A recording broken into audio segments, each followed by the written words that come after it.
Nah, iya. Iya. Ya, ini yang apa ya? Yang kita bicara tentang metodologi pengembangan metodologi pembelajaran PAI kaitannya dengan inovasi dan kreatif. Jadi banyak hal-hal yang harusnya dilakukan secara inovasi, kemudian hal-hal yang berkait dengan kreativitas dari seorang guru untuk mengembangkan proses pembelajarannya dengan metode yang beragam tadi. Kalau misalnya saya contohkan lagi lah satu yang berkait dengan sosiodrama gitu, sosiodrama. Kalau teman-teman peserta didik gitu dijelaskan tentang Uwais Al-Qarni misalnya saja, Uwais Al-Qarni. Kira-kira kalau Uwais Al-Qarni hanya dijelaskan lewat ceramah, mengena nggak kira-kira? Dibanding dengan Uwais Al-Qarni disajikan lewat sosiodrama.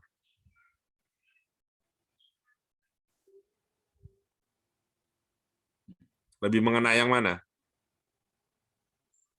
Biasanya sih yang pakai drama, Ustaz. Ya, Ya, sosiodrama. Kenapa sosiodrama yang lebih mengena? lebih ada apa gitu. Seperti misalnya kalau baca sejarah tentang Umar, kemudian sekarang kan muncul tuh film tentang Umar. Jadi kalau ngelihat film Umar itu justru lebih seperti membawa kita kepada keadaan yang sebenarnya, Ustaz ya. Hmm. Kalau baca aja kan hanya batas di angan-angan gitu. Coba tadi pemakalah itu kan punya tujuan, tujuan. Coba lihat tujuan. Masih bisa nggak di screenshot? Tujuan metodologi yang 4 itu. Satu untuk mencapai tujuan, dua yang berpindah-pindah dan lain sebagainya. Masih nggak? Masih ada nggak? Bisa di screenshot lagi nggak? Pemakalah? Ya, siap Ustaz. Coba. Bisa di screenshot lagi nggak? Yang tujuan. Minta tolong, Mon. Ya, sebentar ya. Ya. Share screen.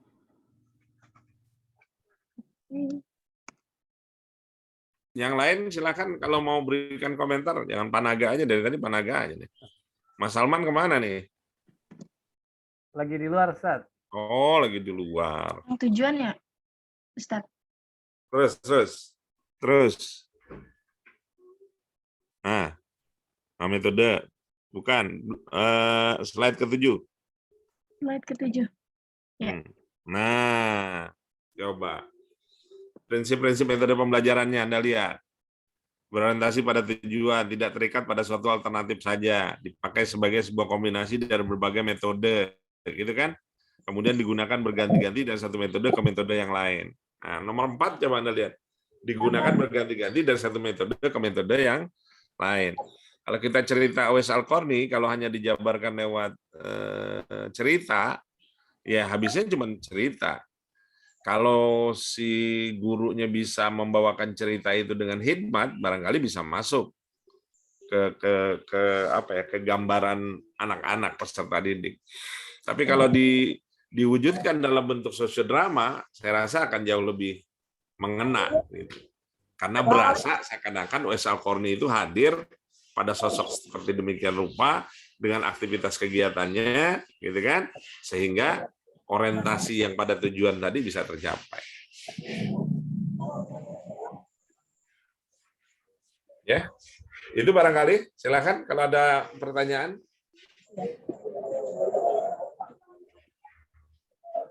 Ada yang udah bertanya?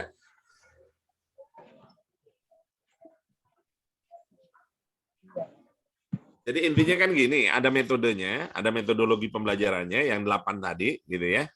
Kemudian bagaimana yang 8 tadi dalam pengembangan metodologi pembelajaran ini yang inovatif dan kreatif. Gitu. Yang inovatif dan kreatif ini diwujudkan dalam materi pembelajaran PAI yang 4 itu. Ada Kurdis, Akidah Akhlak, ada Fikih, ada SKI. Kalau SKI tadi kita sudah lihat ya, ada cerita Uwais Al-Qarni yang kita wujudkan lewat sosiodrama. Gitu. Nah sekarang misalnya Kurdis, bagaimana dengan Kurdis? Bisa nggak diwujudkan dalam hal yang bersifat inovatif dan kreatif?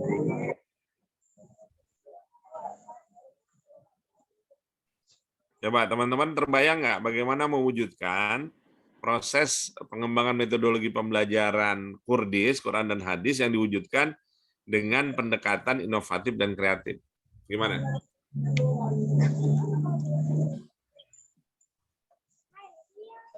Gimana caranya tuh?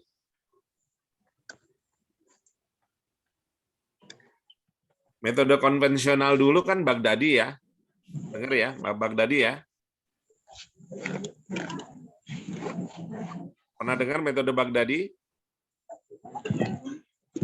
Iya, Ustaz. Oke. Kemudian ketemu lagi kita berkembang kepada metode Iqra. Betul ya? Iya. Nah, setelah Iqra itu hadir lagi metode-metode yang berikutnya tuh. Ada Qiraati, kemudian ada apa lagi tuh? Metode apa lagi selain Qiraati? Iya. Jadi kasih jawabnya, Bro. Ada nggak punya metode lagi selain Iqra, Qiraati, kemudian banyak metode-metode baru yang dikembangkan untuk memudahkan baca Al-Qur'an. Gitu. Nah, itu satu hal yang inovasi itu. Misalnya saya kasih contoh bahwa Qiraati itu kan punya metode yang singkat, yang di mana metode Qiraati 8 jam itu sudah bisa baca Al-Qur'an. Gitu loh. Ya, 8 kali tatap muka itu, 8 jam itu, kalau sekali tatap muka itu 1 jam, berarti 8 jam itu sudah bisa baca Quran. Artinya ketika ada perjalanan dari Jakarta ke Yogyakarta, gitu, atau ke Solo, atau ke Semarang barangkali, itu sudah bisa baca Quran. Gitu loh. Dengan metode Qiraati. Konsepnya itu ada raja sama rata, apalagi lupa lah saya. Itu metode Qiraati. Itu pengembangan metode yang sifatnya inovatif. Ada lagi nggak kira-kira? Fikih, coba fikih. Metodologi pembelajaran fikih, PAI-nya ya menggunakan metode apa yang sifatnya inovatif dan kreatif.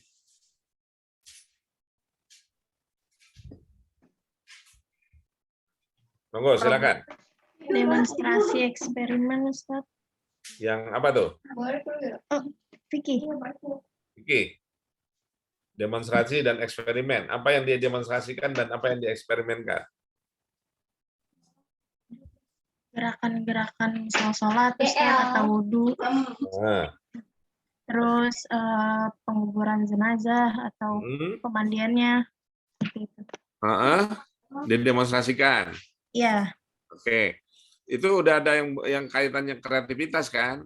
Yang inovasinya sekarang dengan cara apa? Inovasinya.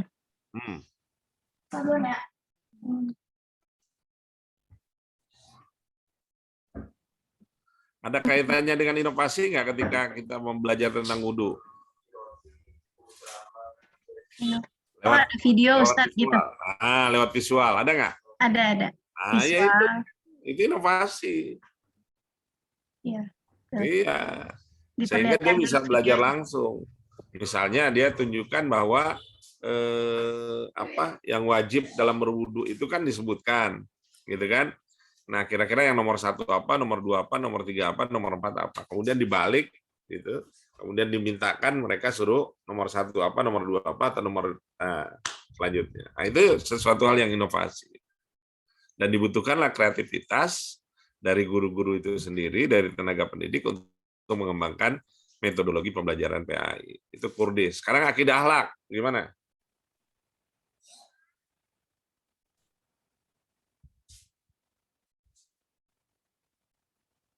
Ayo, akidah akhlak.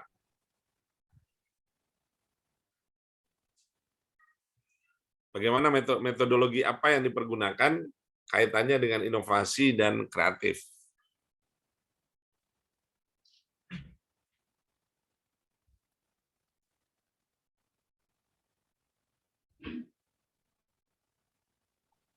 Mungkin Ini bingung apa sih? Ya?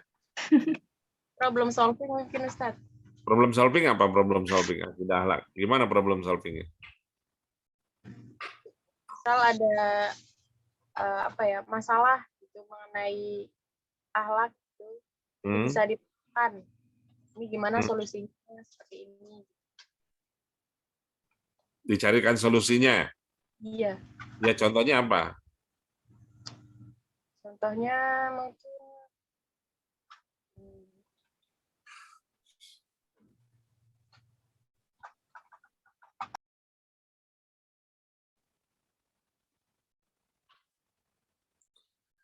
Saya contohkan tentang mahabbah, kecintaan. Gitu. Kan ini berkaitan dengan akhlak juga ya. Gitu. Anak-anak kita kecenderungan kecintaannya kepada siapa?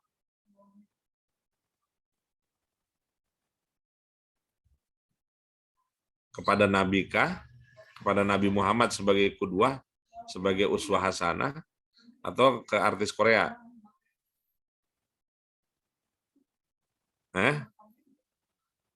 idola zaman sekarang. Iya makanya saya tanya idolanya siapa? K-pop, Ustadz. Nah, itu kan yang harus dibenahi juga.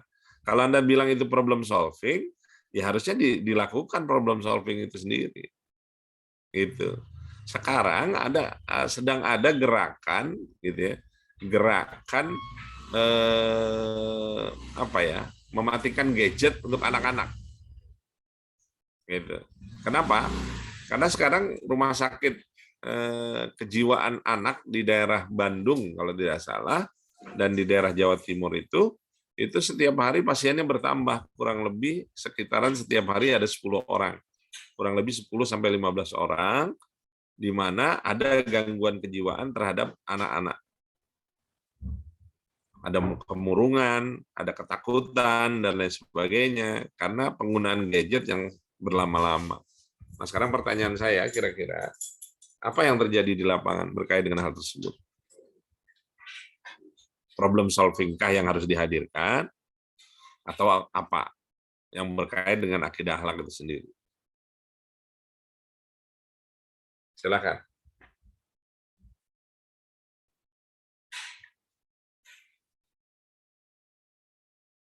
Ayo komentar ini, jangan pada diem aja.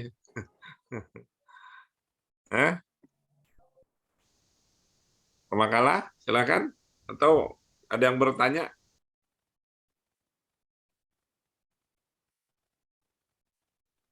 Ayo dibuka pertanyaan dulu deh, kalau gitu. Silakan. Kalau nggak ada yang bertanya, Neng, kamu tunjuk aja.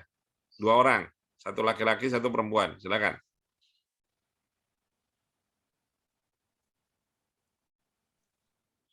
Anissa dia nanya aja. Mau bertanya, kalau misalkan tadi Ustadz perihal inovasi dan kreativitas tentang pengajaran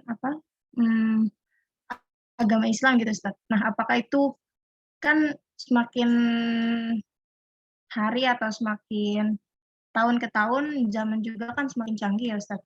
Nah, apakah ada yang perlu di garis bawahi atau dilakukan apa ya?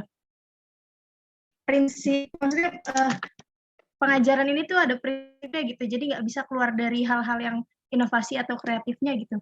Atau tetap menjalankan sesuai dengan ajaran-ajaran dahulu atau mengikuti bagaimana perkembangannya itu gimana penyampaiannya gitu Ustaz. Oke. Silakan Pangkala. Kira-kira boleh nggak melanggar pakem? Itu aja ya pertanyaannya ya. Iya, betul Ustaz. Ada yang boleh dilanggar, ada yang boleh nggak dilanggar nggak gitu dalam pembelajaran pendidikan agama Islam. Ya, betul. Gitu. Misalnya ketika kita berbicara tentang keesaan Allah Subhanahu wa taala, boleh nggak kita langgar dengan bertanya Allah di mana sih? Bagaimana sih Allah? Terus bagaimana sih ketika dijelaskan yadullah fauqa aydihim bahwa Allah tuh punya tangan. Jelasin dong kalau Allah itu bersemayam di arsy. Katanya kan di arsy kan?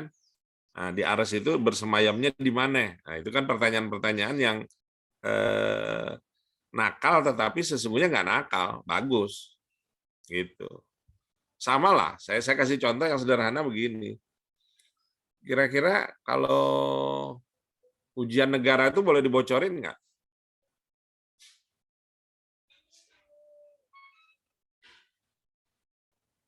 Halo? Tidak usah. Nggak Tidak boleh. usah. Kenapa nggak boleh ujian negara nggak boleh dibocorin? Karena sifatnya rahasia, Ustaz. Apa sifatnya rahasia? Kalau buktinya aja Kiai sekarang banyak yang bocorin pertanyaan dalam kubur kok. Iya kan? Anda kan dapat bocoran nggak pertanyaan di dalam kubur? Dapat. Siapa yang bocorin? Guru ngaji. Guru ngaji, ustadz-ustadz, ya kan? Nah, kalau kita mau bicara begitu kan, ini kan pertanyaan-pertanyaan nakal sebenarnya, gitu.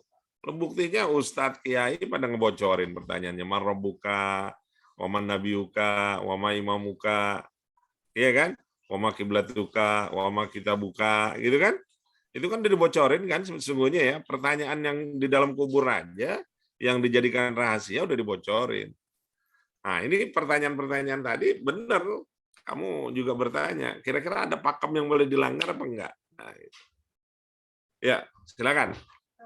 Pemakalah. Bismillah, mencoba menjawab pertanyaan Monica. Menurut mungkin kalau agama Islam harus apa ya? Ada hukum yang tidak dapat dilanggar gitu, berarti harus sesuai pakemnya. Tapi sesuai perkembangan zaman nanti juga ada yang berkembang gitu, Ustaz. Kayak misalkan tadi hukum zakat, sesuai perkembangan zaman tadi misalkan beras, terus uang bisa berganti lagi nanti kode atau transfer gitu. Tapi untuk akidah atau hukum keesaan itu nggak akan keluar gitu, maksudnya tetap pakemnya di situ, Ustaz. Tapi untuk mungkin kayak hukum-hukum fikih sesuai perkembangan zaman nanti tahun ke depan gitu, pasti ada permasalahan yang mungkin dibahas lagi apakah hukum ini boleh atau tidak gitu. Itu menurut pendapat saya, Ustaz.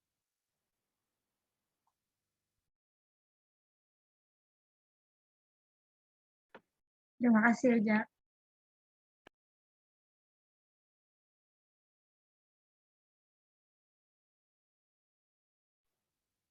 Syahrul keluar ya?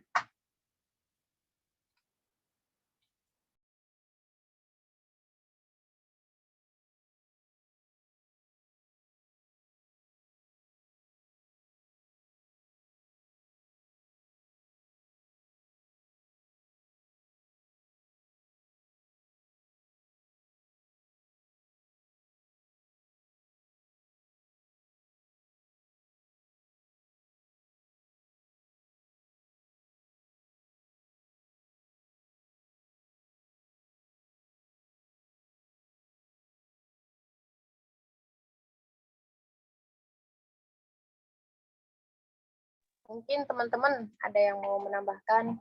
Koko, Pak Abdul Muiz. Ya, yang lain coba.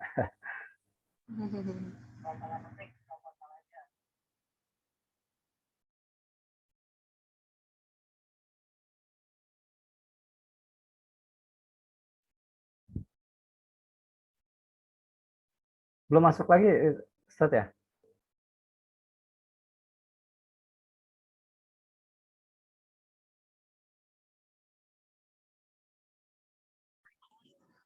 Semuanya terpental, Pak Syarul.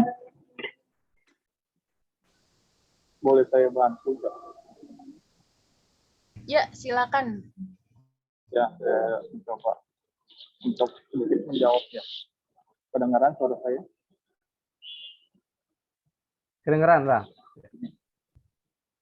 Kalau yang tadi bilang tentang apa pertanyaan yang nakal gitu, kita juga harus mikir juga siapa yang kita ajukan pertanyaan gitu. Sebenarnya sah-sah saja gitu, tapi kita juga harus punya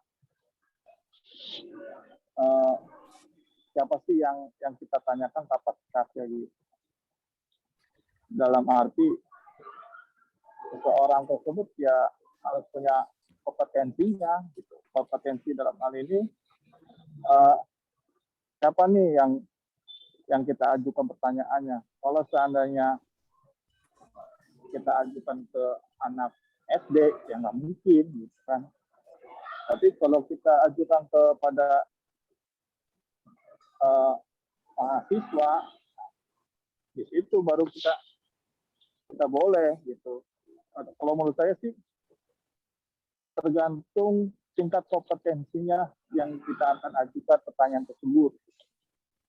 Sama dalam agama. Kalau kita pelajaran anak kuliah dikasih anak SD yang nggak nyambung. Gitu. Kalau seandainya anak kuliah pelajaran contohnya S2 dikasih S1 ya sama nggak nyambung. Ya sesuai kompetensi yang kita lihat saja lah gitu. Jangan sampai memberatkan menjawab yang nanti ujung-ujungnya ya nggak bakal nyambung gitu. Saya khawatir bisa ujung-ujungnya ya bisa salah jalur untuk pertanyaan tersebut gitu. Itu saja mungkin yang sedikit untuk menambahkan.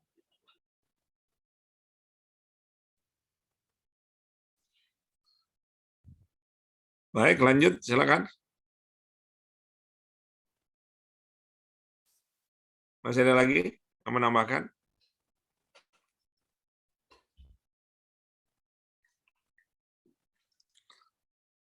Teman-teman pernah dengar nggak di dalam konsep pembelajaran pendidikan agama itu ada dua, ada yang bersifat ta'abudi, ada yang bersifat ta'akuli. Pernah dengar? Saya belum pernah, Ustaz. Oh, belum pernah dengar. Ini loh, kalau kita mempelajari pendidikan hal-hal yang berkait dengan agama, berkait dengan syariat, fikih dan lain sebagainya, itu kan ada hal yang bersifat ta'abudi. Ta'abudi itu bersifat dogma. Bersifat dogma itu yang dari sononya udah begitu nggak bisa kita ganggu gugat lagi. Itu yang disebut dengan ta'abudi. Itu. Jumlah rakaat sholat bisa diganggu nggak? Enggak. Tidak, Ustaz. Enggak. Emang dari sononya udah begitu kan? Gitu. Fawali wajhaka syatral masjidil haram. Maka kalian kalau sholat menghadap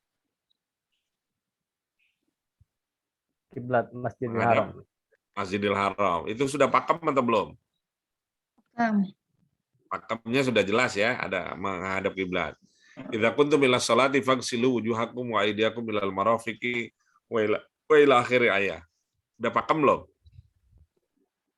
Sudah, Ustaz. Sudah. La taqrabu zina. Ada pakem belum? Udah pakem. Artinya nggak perlu lagi akal itu ngakal-ngakalin gitu. Gitu. Karena bersifat dogma. Artinya ya udah lo terima, memang itu ketentuan syariat yang harus dipatuhi. Gitu. Jumlah malaikat ada 10. Pakem bukan? Enggak. Jumlah malaikat yang 10, pakem bukan? Oh iya, 10 ya. Iya. Nabi yang 25, pakem bukan? Pakem, Ustaz. Nah, rukun Islam pakem bukan? Iya. Rukun iman pakem bukan? Pakem. Nah, itu kan yang sifatnya ta'abudi. Nah, ada satu lagi yang bersifat ta'akuli. Ta'akuli itu artinya masih ada peluang, gitu. Masih ada peluang akal itu untuk berpikir kenapa sih, gitu. Kenapa sih diwajibkannya kita ketika hendak sholat wajib berwudu? Perlu dipikirin nggak begitu?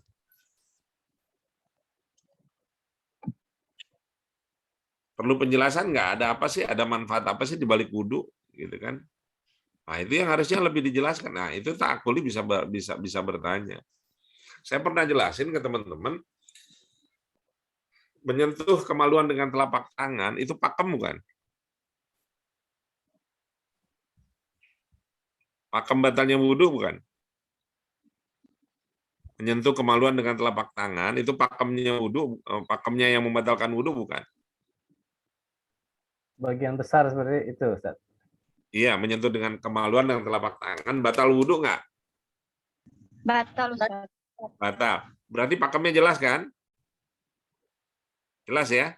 Nah, yang menjadi pertanyaan, yang batal itu menyentuh kemaluannya yang ini atau yang ini? Yang ini atau yang ini? Yang batal? Yang depan atau yang belakang? Yang depan atau yang dalam? Yang dalam kayaknya, Ustaz. Yang dalam. Nah, itu pakem apa bukan?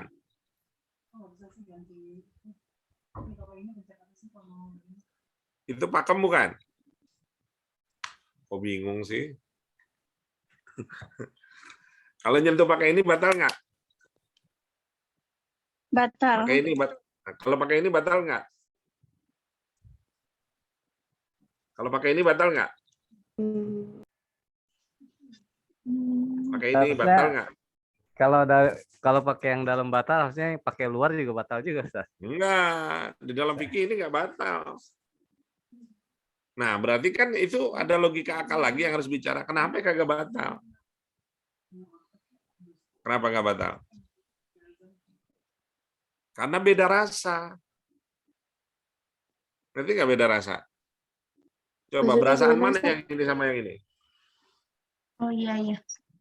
Oh iya. Lebih sensitif. Yang dalam. Nah, itu. Udah nikah ya? Belum?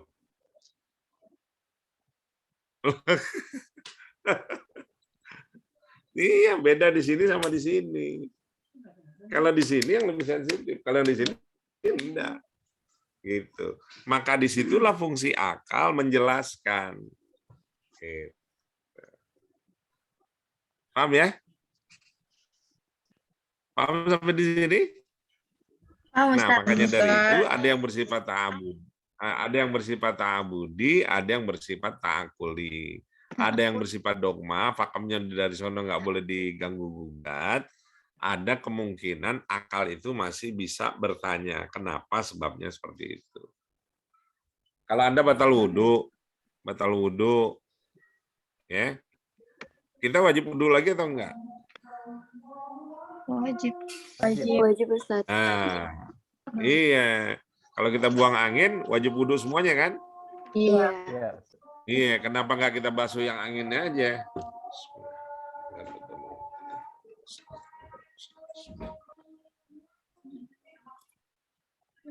Alhamdulillah.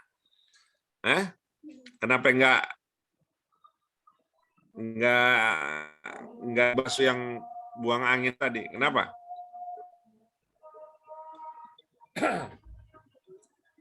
Kira-kira Anda berani nggak di depan umum buang angin? Enggak.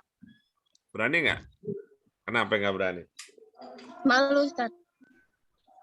Malunya di mana? Di belakang apa di depan?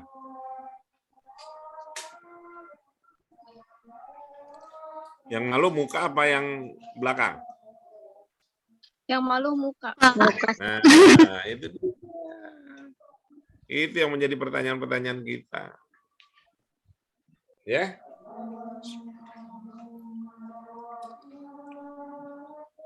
Baik, masih ada pertanyaan lagi? Cukup, Ustaz. Cukup ya? Oke, jadi diperbaiki lagi yang sifatnya inovatif dan kreatif tadi. Ya, silakan ditutup.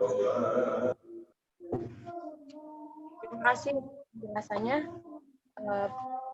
Pak Syahrullah, mohon maaf atas kekurangan dari kelompok kami. Terima kasih. Sekian presentasi dan terima. Assalamualaikum warahmatullahi wabarakatuh. Waalaikumsalam warahmatullahi wabarakatuh. Baik, nanti kita soal UTS nanti dari pertemuan pertama sampai ke-6 ya. Dari pertemuan hari ini ya. Baik. Baik, Ustaz. Ya. Itu aja barangkali. Terima kasih banyak. Kita akhiri dengan hamdalah. Alhamdulillahirrahmanirrahim. Alhamdulillahirrahmanirrahim. Assalamualaikum warahmatullahi wabarakatuh. Waalaikumsalam warahmatullahi wabarakatuh. Syukran Terima kasih, Ustaz. Ustaz. Mohon maaf lahir Terima kasih batin. banyak. Saya live ya. Ya.